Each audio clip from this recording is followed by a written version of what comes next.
न बना कोई हम नवा, न सुने कोई सदा, टूटे दिल की पीड़ न समझे, भेजूं क्या संदेश। मैं सवाल करता हूं इस मुल्क के बड़ों से, क्या ये मखदूमाबाद इस मुल्क पाकिस्तान का हिस्सा नहीं है? क्या यहां भी वही कानून लागू नहीं होता जो सारे मुल्क में होता है?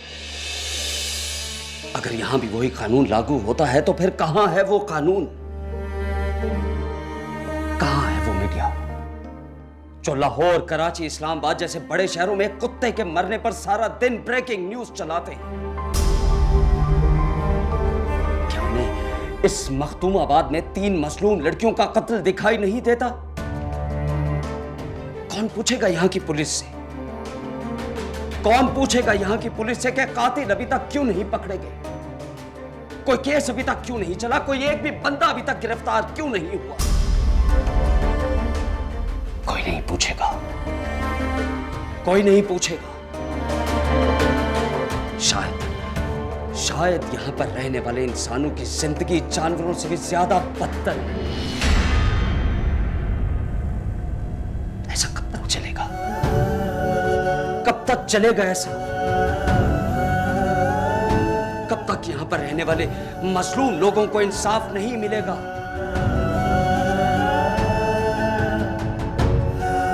कब तक?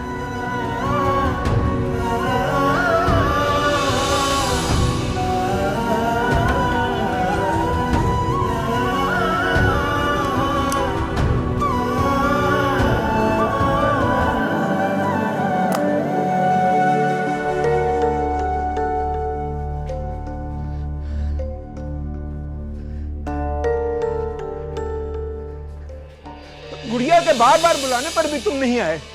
उसने अपनी जान लेने की कोशिश की है, इसलिए आपको बुलाना पड़ा। ये तो शुक्र है छोटी ने बर वक्त उसे देख लिया और मुझे बुला लिया। अगर उसे कुछ हो जाता हम तो किसी को मुंह दिखाने लायक न रहते। बोलने वाले की जबान कोई रोक सकता है? बस बेटा आप मुझे बताओ कब तुम तारीख दे रहे हो निकाह की? बस तुम उससे शादी करके हमें इस जिम्मेदारी से आजाद करो बेटा। कर लो शादी उससे। वो है कहाँ? हम मिलना चाहते हैं उससे। जी आइए, अंदर है वो। चलिए। उससे शादी कर लो बेटा, हमें इस जिम्मेदारी से निजात दिला दो। हम बहुत परेशान हैं गुड़िया की वजह से। आप परेशान मत हो, हम उससे मिलने फिर इस बारे में भी बात करते हैं। आइए।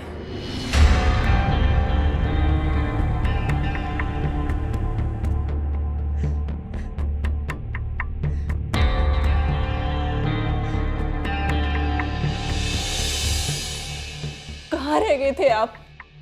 कितनी कॉल्स की मैंने आपको। मेरा फोन क्यों नहीं सुन रहे थे? फोन नहीं उठाएंगे तो तुम जान ले लोगी अपनी। पहले आप मुझे बताएं कि आप मेरी कॉल क्यों नहीं उठा रहे थे?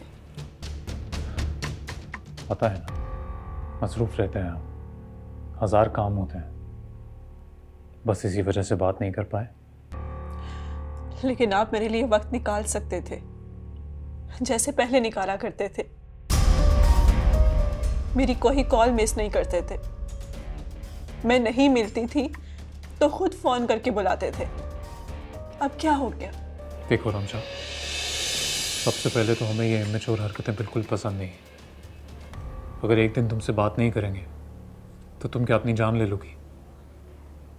और ये सब करके ना तुम हमारे दिल में अपनी जगह नहीं बना सकती, बल्कि अपने लिए नफरत ज़रूर पैदा कर सकती हो। आपने तो कहा था कि एक बार जिससे मोहब्बत हो जाए उससे फिर नफरत नहीं हो सकती। सही कहा, पर जो तुम कर रही हो उससे यही होगा। मैं कुछ नहीं चाहती। आप मुझसे वादा करें कि आप मुझसे शादी करेंगे। वादा तो हम कर चुके हैं और उसे निभाएंगे भी, पर तुम इस तरह ब्लैकमेल करोगी तो कभी नहीं होगा ये। अपना ख्याल रखो, फिर आएंगे।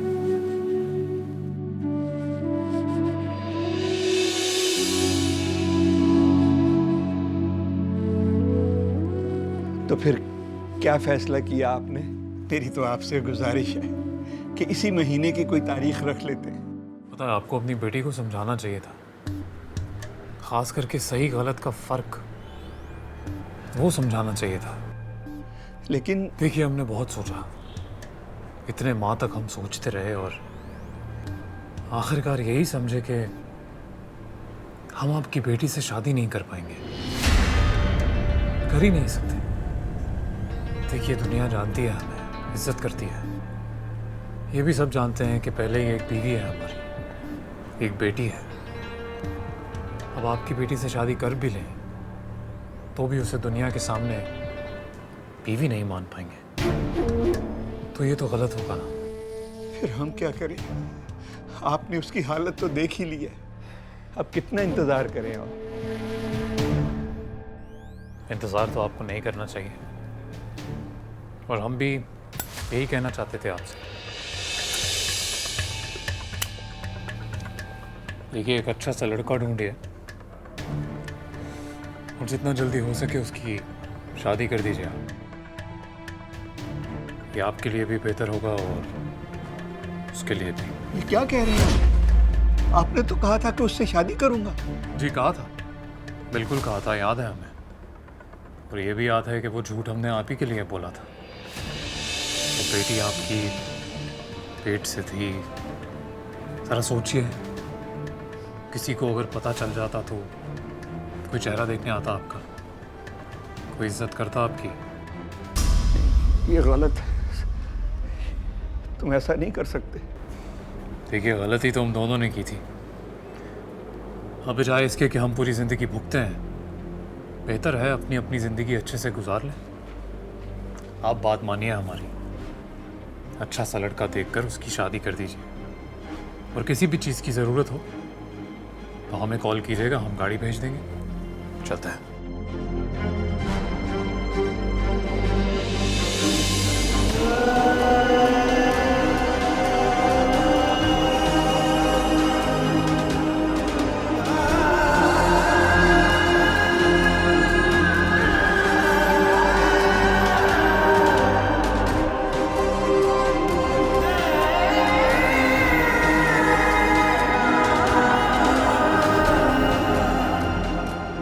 देखो माहीन, तुम अच्छी तरह जानती हो, हम कभी ऐसी बीवी नहीं चाहते थे जिसकी पहली तरजीह उसके निजी मशगले हो, ना कि उसका शौहर या उसकी औलाद या उसका घर।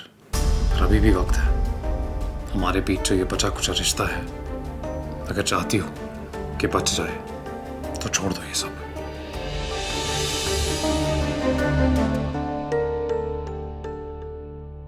जाग रही हो? हाँ, बस वो नींद नहीं आ रही थी। मुझे पता है कि तुम्हें नींद क्यों नहीं आ रही। ये अशर क्यों चला गया? मेरा तो ख्याल था कि वो आज यहीं रुकेगा। इनसे कौन पूछ सकता है कि क्यों आए थे, क्यों चले गए? माहीन, तुम पूछ सकती हो, हक है तुम्हारा। भैया, उन्होंने मुझे कभी भी ये हक नहीं दिया। बेटा, हक जिताए बगैर नहीं मिलता। गिले शिकवे दिल में रखने से कभी कोई मसला हल नहीं होता। बेटा, तुम दोनों समझदार हो, आराम से बैठो, प्यार मोहब्बत से इसका हल निकालो। कुछ तुम उसकी मान लो और कुछ अपनी बनवा लो। भैया, हमारे ख्यालात अब बहुत मुख्तलिफ हो चुके हैं।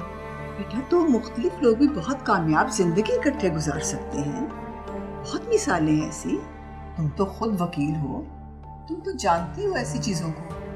कई मुकदमे तुम्हारे सामने होते हैं। बस अब एक बात याद रखना, बाहर तुम मुकदमे जीतोगी और घर में शौहर का देगी। कोशिश करेंगे भैया। करनी पड़ेगी। चलो अब चेंज करो, शाबाश। रात बहुत हो गई है, सो जाओ। मैं जाके चेंज करती हूँ, आप जाके सो जाओ। तुमने सो जाना है, ठीक है? चलो मेरा बच्चा, शाबाश।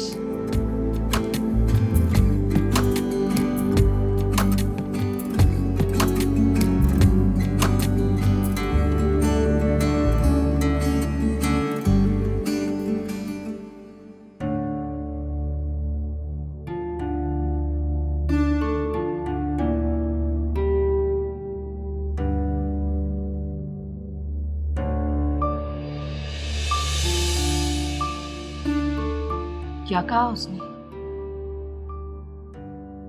आप खामोश क्यों हैं? कुछ बोलने तो सही। क्या बोलूं? तुम लोग भी चुप हो जाओ। कोई तारीफ वगैरह मिली? कोई तारीख नहीं मिलनी उसकी तरफ से। उसने शादी से इनकार कर दिया। लेकिन वो तो कह रहा था कि झूठ बोला था उसने, झूठ कहा था उसने, फरेब दिया था। अपना गुनाह मिटाने के लिए उसने धोखा दिया हमें, बेवकूफ बनाया उसने हमें और हमारी बेटी को। मैं कैसे समझाऊंगी रिमशा को? वो तो खुशी से फूल ही नहीं समा रही थी। मैं क्या कहूंगी उसको?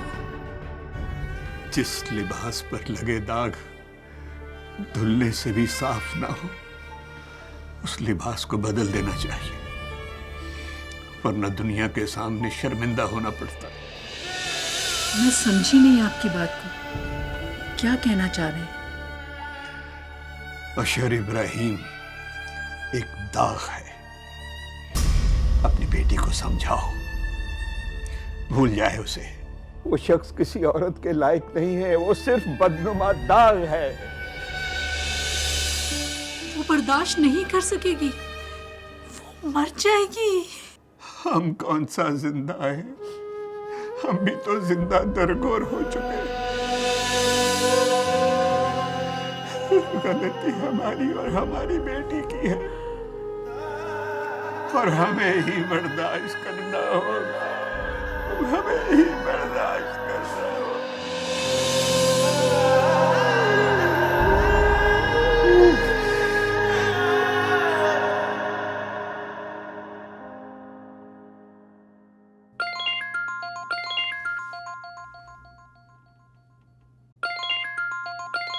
हेलो।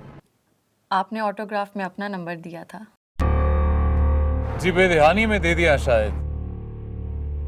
वो क्या है, आजकल हम बेदहानी में बहुत कुछ कर जाते हैं। मतलब आपने? आपकी आंखों में देखा तो लगा आप कुछ कहना चाहती हैं हमसे, कह नहीं पाई। सोचा नंबर देकर आपको ये मौका दे दें। यानी आंखों से दिल की बात जानने का फर्क बखूबी जानते हैं आप। अब क्या करें, शायर जो ठहरे। और शायर और राइटर सिर्फ लिखते नहीं, बल्कि और क्या? हुस्न परस्त होते हैं। हाँ। अब चाहे कोई खूबसूरत मंजर हो या खूबसूरत इंसान, हम उसे अपने दिल में कैद कर लेते हैं। यानी कभी भूलते नहीं।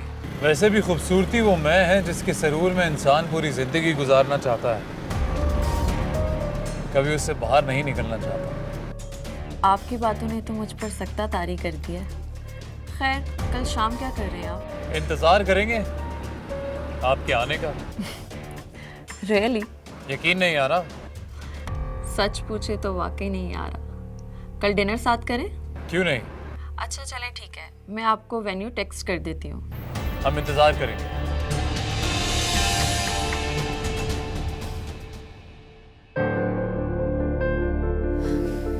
देखा, मैंने कहा था ना तुमसे, वो जरूर आएंगे, वो जरूर शादी करेंगे मुझसे। तुम भी ना यकीन ही नहीं कर रही थी। यकीन तो आपको भी नहीं था, इसलिए तो आप खुदकुशी की कोशिश कर रही थी। अच्छा छोड़ो पुरानी बातें, ये बताओ मैं अपना वेडिंग ड्रेस किस कलर का बनाऊं? खुद को संभालें आप ही, अभी भी वक्त है, कुछ सोचें इस बारे में। मुझे तो नहीं यकीन उस अशर सर पर। क्यों यकीन नहीं है तुम्हें उन पर? आप एक शादीशुदा आदमी है, एक बच्ची का बाप है। वो फर्ज करें वो आपसे शादी कर भी लेता है तो आप उसके साथ खुश नहीं रह सकती। आपने कभी सोचा है कि आप कैसे एडजस्ट करेंगी उसकी फैमिली के साथ? उसकी बीवी है, उसकी बच्ची है, आप दूसरी बीवी बनकर रह जाएंगी। और आप जानती हैं दूसरी बीवी हमेशा दूसरी रहती है। तुम कोई अच्छी बात नहीं कर सकती। मैं दूसरी हूं या पहली? अशर सर मुझसे प्यार करते हैं, मुझे यकीन है वो मुझे बहुत खुश रखेंगे। जो शख्स पहली बीवी से बेवफाई करके आपसे इश्क कर सकता है ना, वो कल को दूसरी को छोड़ के तीसरी से भी इश्क करेगा। आप ऐसी नेचर वाले इंसान पर कैसे यकीन कर सकती हैं? आप क्यों नहीं समझ रहे? आप खूबसूरत हैं, पढ़ी लिखी हैं, आप किसी की भी फर्स्ट और बेस्ट चॉइस हो सकती हैं, तो फिर सेकंड क्यों? अम्मी ये देखे ना, सारा क्या अनाप शनाप बोली जा रही है। मुझे तो इसकी बातें ही नहीं सुननी। ये मेरी खुशनसीबी से जेलस हो रही है। आप बस मेरी शादी की तैयारी करें। अब मैं इस घर में सिर्फ चंद दिन की मेहमान हूँ। अच्छा, मुझे बहुत सख्त भूख लग रही है, मैं कुछ खाने के लिए लेकर आती हूँ।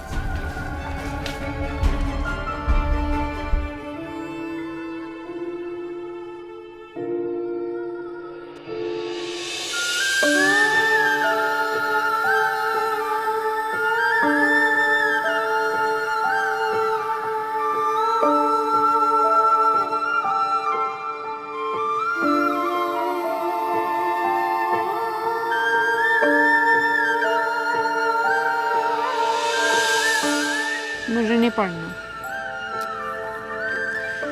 एक बात बताओ, पढ़ेगी नहीं तो लिखना कैसे आएगा? और अगर लिखना नहीं आएगा तो जब मैं शहर जाऊंगा मुझे खत कैसे लिखेगी? मैं तुझे शहर जाने नहीं दूंगी, कभी नहीं जाने दूंगी। पागल हो गई क्या? अगर शहर नहीं जाऊंगा तो डॉक्टर कैसे बनूंगा? सारे डॉक्टर मर गए हैं क्या जो तुझे भी अब डॉक्टर बनना है? सुन, अगर तुझे डॉक्टर बनना है ना तो यहाँ के डॉक्टर से डॉक्टरी सीख ले, लेकिन शहर जाने की कोई जरूरत नहीं है। पागल हो गई है? भला ऐसे भी कोई डॉक्टरी सीख सकता है क्या?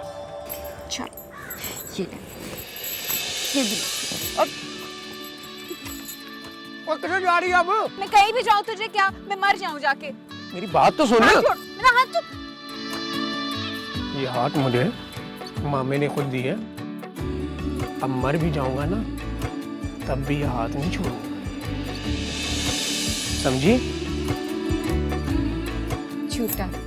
सच कह रहा हूँ। लेकिन मैं तब भी तुझे शहर नहीं जाने दूंगी। बानो!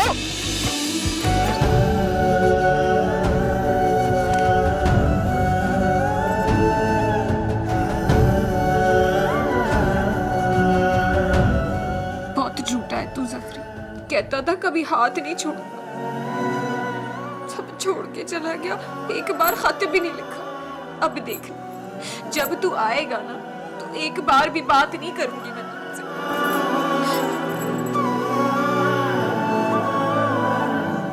बानो थी, मेरी थी रोटी खा ले।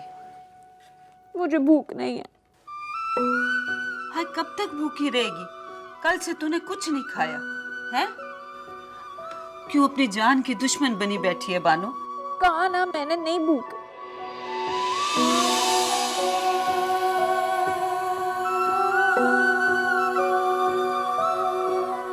बानो मेरी थी, मुझसे तेरी ये हालत देखी नहीं जाती।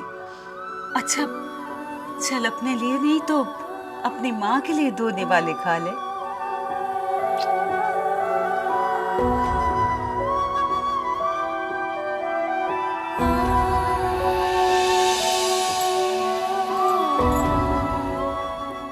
अम्मा,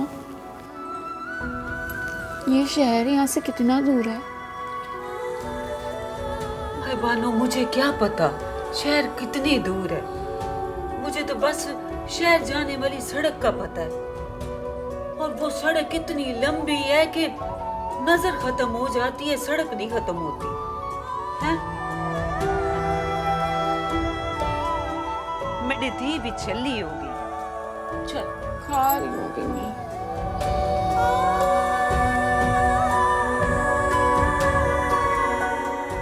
अच्छा खा, चल बस।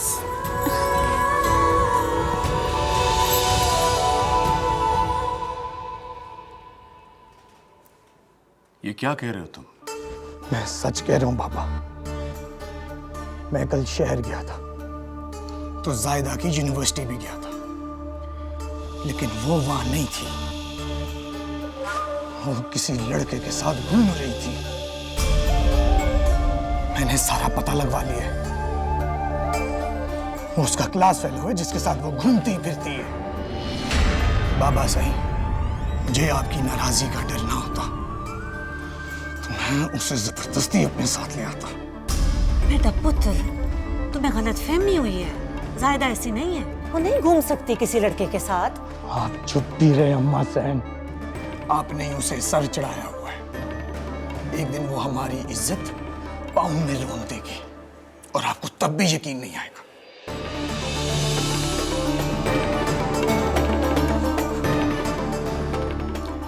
बाबा सही, आप उसे वापस बुलाने वाला फैसला जितना जल्दी लें उतना अच्छा है।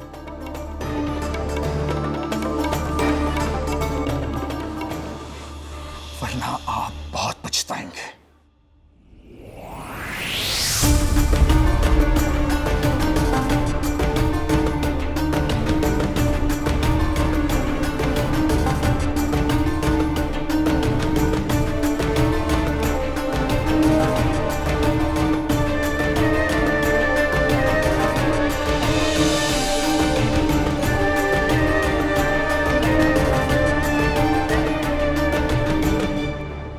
मेरी समझ में नहीं आ रहा कि अदा साईं को तुम्हारे बारे में किसने बताया। अगर उन्हें तुम्हारे बारे में पता चल गया तो इसका मतलब है उन्हें सब पता चल गया होगा।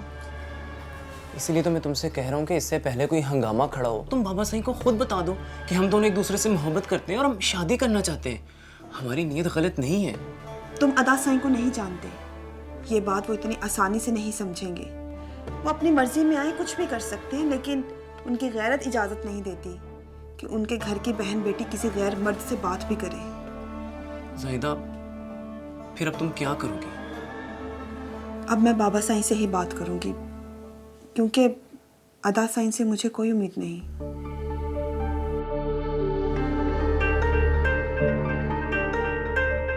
बाबा साईं। सलाम बाबा साईं। मैं ठीक हूँ बाबा साईं, आप कैसे हैं? मैं तो ठीक हूँ मेरी ढी, पर तुम्हारे लिए बहुत उदास हूँ। इतने दिन हुए तुम्हें देखे हुए, बस तुम जल्दी वापस आ जाओ। जी बाबा साईं, मैं खुद आपसे बहुत उदास हूँ, बस आपको देखना चाहती हूँ। लेकिन आप तो जानते हैं ना, मेरे फाइनल एग्जाम्स हैं। ये मैं नहीं जानता, बस तुम जल्दी वापस आओ। मुझे तुमसे कुछ ज़रूरी बातें करनी है मेरी ढी, और फिर 1-2 दिन ठहर के वापस चली जाना। जी बाबा साईं, मुझे बस 2 दिन दे दें, मैं यूनिवर्सिटी में लीव के लिए अप्लाई करती हूँ, फिर मैं आती हूँ। ज़ाहिदा, तुम्हारा वापस आना बहुत ज़रूरी है। जी जी बाबा साईं।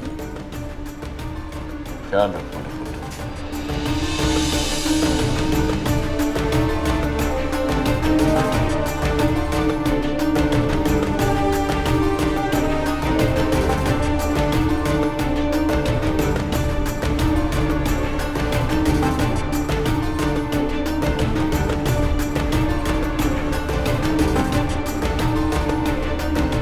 क्या बात है ज़ाहिदा, बहुत परेशान लग रही हो?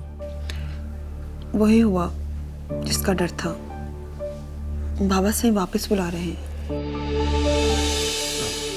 ज़ाहिदा, मुझे लगता है कि अब की बार तुम घर वापस गई तो वो तुम्हें वापस नहीं आने देंगे। ये तो वहां जाकर ही पता चलेगा।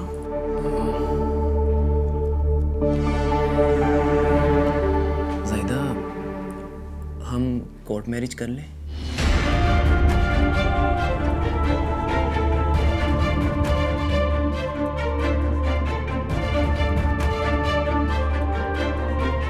साईं, आप तो जानते हैं अनीस कितना जज्बाती है। कुछ ठान ले तो करके रहता है। वो तो पहले दिन से ही ज़ायदा की यूनिवर्सिटी जाकर पढ़ने पे राजी ही नहीं है। आपको उसकी किसी बात पे यकीन करके ज़ायदा की पढ़ाई नहीं रुकनी चाहिए। मैं अच्छी तरह जानता हूँ कि मुझे अनीस की किस बात पर यकीन करना है और किस पर नहीं। तुम्हें ज़्यादा सोचने की ज़रूरत नहीं है। मेरे ख्याल में उसने जितना पढ़ लिया है काफ़ी है। उसकी शादी करा देनी चाहिए। इस बार आएगी तो वापस नहीं जाएगी। मैं उसकी शादी कराऊंगा। नीज़ात को जितनी जल्दी हो रुखसत कर देना चाहिए। मगर साईं, ऐसे कैसे शादी करते हैं? मेरी धी पढ़ी लिखी है, उसके काबिल कोई रिश्ता भी तो नजर में होना चाहिए ना। बहुत परेशान होने की जरूरत नहीं है। मैंने फैसला कर लिया, बस तुम शादी की तैयारियां करो, रिश्ता भी मिल जाएगा।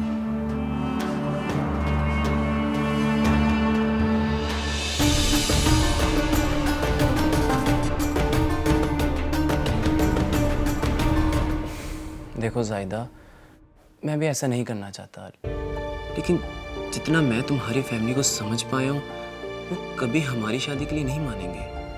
और हमारे पास सिर्फ एक ही रास्ता बचता है। अगर हम कोर्ट मैरिज कर लें तो वो कुछ भी नहीं कर पाएंगे। निकाह के बाद मैं तुम्हारे साथ तुम्हारे घर चलूँगा, फिर उन्हें हमारी शादी को तस्लीम करना ही पड़ेगा। मुझे लगता है तुम अभी तक मेरी फैमिली को समझे नहीं। पीर दाऊद की बेटी हूँ मैं, जिसके एक इशारे पर हजारों लोग अपनी गर्दनें कटवाने के लिए तैयार हो जाते हैं, जिसकी बात को तस्लीम ना करने का कोई सोच भी नहीं सकता। माजिद, मैं अपने इतने इज्जत वाले बाप को रुस्वा नहीं करना चाहती। मैं उन्हें कायल करना चाहती हूँ, उन्हें मनाना चाहती हूँ। और अगर वो ना माने तो तुम्हें पता मैं तुम्हारे बगैर नहीं रह पाऊंगा, मर जाऊंगा मैं। जाहिदा प्लीज मान जाओ ना, हम कोर्ट मैरिज कर लेते हैं। माजिद, ऐसा नहीं हो सकता, बात को समझो। समझ तुम नहीं रही हो, मैं तो सिर्फ निकाह के लिए कह रहा हूँ। एक बार हमारा निकाह हो जाए तो वो कहीं भी तुम्हारी जबरदस्ती शादी नहीं कर पाएंगे। मेरी बात को समझो तुम। जाहिदा, मैं तुम्हारा बहुत ख्याल रखूंगा, तुम एतबार कर सकती हो मुझ पर।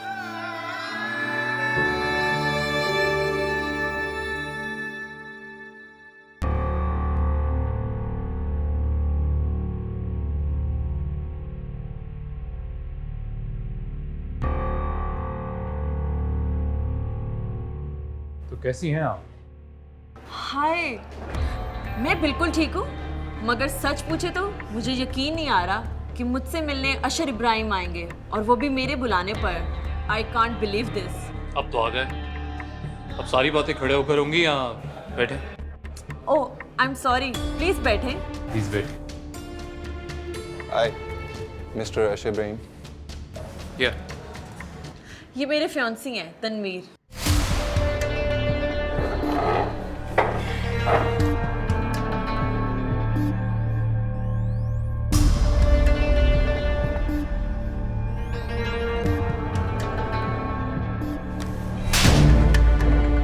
तमीज नहीं, शर्म नहीं आती ये बगैर इजाजत किसकी वीडियो बनाते हुए? सर, इन्हें देखिए, आप बगैर इजाजत किसी की वीडियो बना रहे हैं। इसी वजह से मैं रेस्टोरेंट्स में नहीं जाता। Sir, we are apologise. हम आपसे मुआतरत करते हैं कि नेक्स्ट टाइम ये गेस्ट इस तरह आपसे बिहेव नहीं करेंगे, और नेक्स्ट टाइम कोई भी गेस्ट आपसे इस तरह नहीं करेंगे। शायद आपके इनविटेशन पे आना नहीं चाहिए, गलती हो गई हमसे। मगर सर,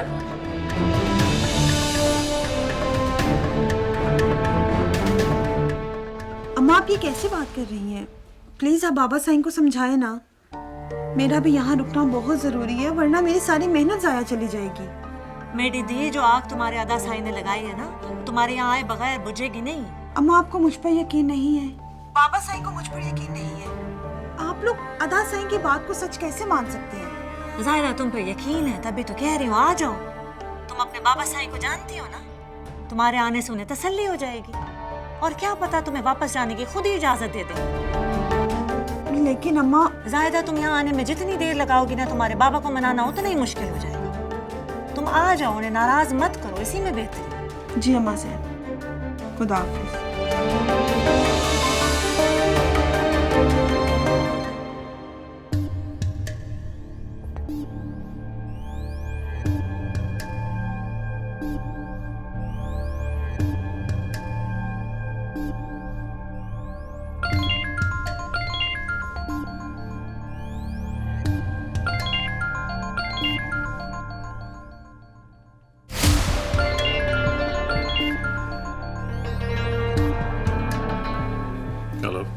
ये क्या बात हुई? आपने डिनर भी नहीं किया और उस लड़के की वजह से मूड खराब करके वापस चले गए। गलतफहमी है तुम्हें। मूड उस लड़के की वजह से नहीं, तुम्हारी वजह से खराब है हमारा। मैंने? मिलने का वक्त तुम्हें दिया था और तुम अपने उस फियांसे को साथ लेके आ गई। पता नहीं कौन था घटिया इंसान। वो फैन है आपका, आपसे मिलना चाहता था। आधी दुनिया आशिर इब्राहिम की फैन है, तो क्या उस आधी दुनिया को मिलने निकल जाएं? पता है तुमने कुछ खास देखा था हमें, तभी तुम्हें मिलने का वक्त दिया, और तुमने हमारा वक्त और हमारा मूड दोनों बर्बाद कर दिया। आप इतना नाराज क्यों हो रहे हैं? नाराज ना हो तो और क्या हो। पता है किस मूड से आए थे तुमसे मिलने, और तुम्हें रश करना चाहिए कि तुमसे मिलने आशिर इब्राहिम आए थे, वो भी खुद। और तुम ऐसी कोई बात नहीं है। आप मेरी बात तो सुने।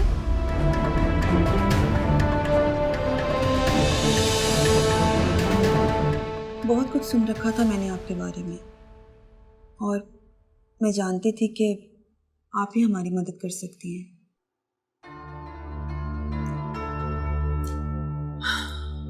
तुमने अभी बताया कि तुम ये दाऊद की बेटी हो। जी, फिर दाऊद मेरे बाबा सही हैं। बहुत नाम है तुम्हारे बाबा का।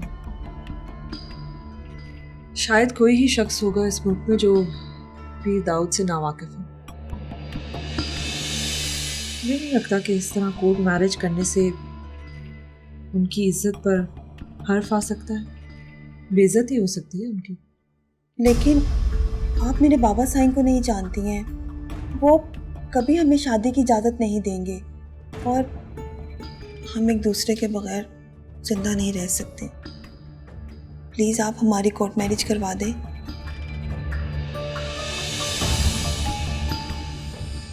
आई एम सॉरी, मैं तुम्हारी मदद नहीं कर सकती। लेकिन क्यों? मतलब आप ऐसे क्यों कह रही हैं? आप तो सबकी मदद करती हैं ना, और हम बहुत उम्मीदें लेकर आए हैं आपके पास। प्लीज़ आप हमारे साथ ऐसे क्यों कर रही हैं? देखो, मैं कमज़ोर मजबूर लड़कियों की मदद करती हूँ। तुम एक अमीर लड़की हो, वेल एजुकेटेड हो, वेल सेटल्ड हो। अगर तुम जैसी लड़कियां भी अपने बाप दादा के रस्म और रिवाज से डर कर कोर्ट मैरिज करने लगेंगी, तो ये सिस्टम कैसे चेंज होगा? बदलाव कैसे आएगा? और बाकी लड़कियां जो गांव और गोठों में रहती हैं, जो ये ख्वाहिश लेके निकलती हैं कि हम भी यूनिवर्सिटी जाएं, हम भी बाहर निकले, कॉलेजेस में जाएं, उनका क्या होगा? उनके तो वालिदैन तुम्हारी मिसाल देखकर उनको कहेंगी कि लड़कियां यूनिवर्सिटी जाके बिगड़ जाती हैं, खराब हो जाती हैं। तुम तो कहीं छुपकर अपनी मर्जी से अपनी जिंदगी गुजारने लगोगे, लेकिन उनका क्या होगा? उनकी तो जिंदगी और मुश्किल हो जाएगी। अभी सोचा है इस बारे में? नहीं, मैंने सिर्फ हमेशा अपने बारे में सोचा। और आप मेरे बाबा साईं को नहीं जानती हैं। वो कभी मुझे माजिद से शादी नहीं करने देंगे, कभी इस बात पर राजी नहीं होंगे। मैं इसलिए आपके पास आई हूँ। मैं माजिद के बगैर जिंदा नहीं रह सकती। देखो, तुमने मुझे कहा है कि तुम्हारे अब्बू और तुम्हारे भाई तुम्हारी यूनिवर्सिटी जाने के भी बहुत खिलाफ थे, लेकिन फिर जिद कर कर अपनी लगन से तुम्हारी खुशी के लिए वो मान गए ना। तो क्या पता इस दफा भी मान जाए। कोशिश तो करके देखो। देखो, अगर वो नहीं मानेंगे तो कोर्ट मैरिज का ऑप्शन तुम्हारे पास तब भी होगा। तुम तब भी ये ऑप्शन अवेल कर सकती हो, लेकिन ये तुम्हारा लास्ट ऑप्शन होना चाहिए। कभी भी लास्ट ऑप्शन को फर्स्ट ऑप्शन के तौर पे नहीं इस्तेमाल करना। अच्छा, अगर वो नहीं माने तो मैं तुम्हारी कोर्ट मैरिज कराऊंगी, मैं तुम्हारी पूरी मदद करूंगी, ठीक है? लेकिन पहले तुम्हें उन्हें मनाने की कोशिश करनी है। मगर आप उनके बड़े भाई को नहीं जानती हैं। वो एक अलग ही सोच के मालिक हैं। अगर इसने उनसे अपनी पसंद की शादी की बात भी की तो वो इसे नुकसान पहुंचा सकते हैं। नहीं, मुझे नहीं लगता कि ऐसा कुछ होगा। और ये तो उसी घर में बड़ी हुई है, इसको अच्छी तरह अंदाजा होगा कि अपने बाप और अपने भाई को किस तरह टैकल करना है, कब बात करनी है उनसे। तो सही मौका देखकर तुम ये बात उनसे छेड़ो, फिर देखो वो क्या कहता है।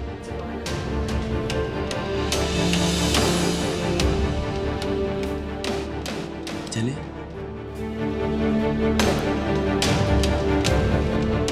Thank you. Good luck. मेरा नंबर तुम्हारे पास है, जब भी ज़रूरत पड़े फ़ोन कर देना।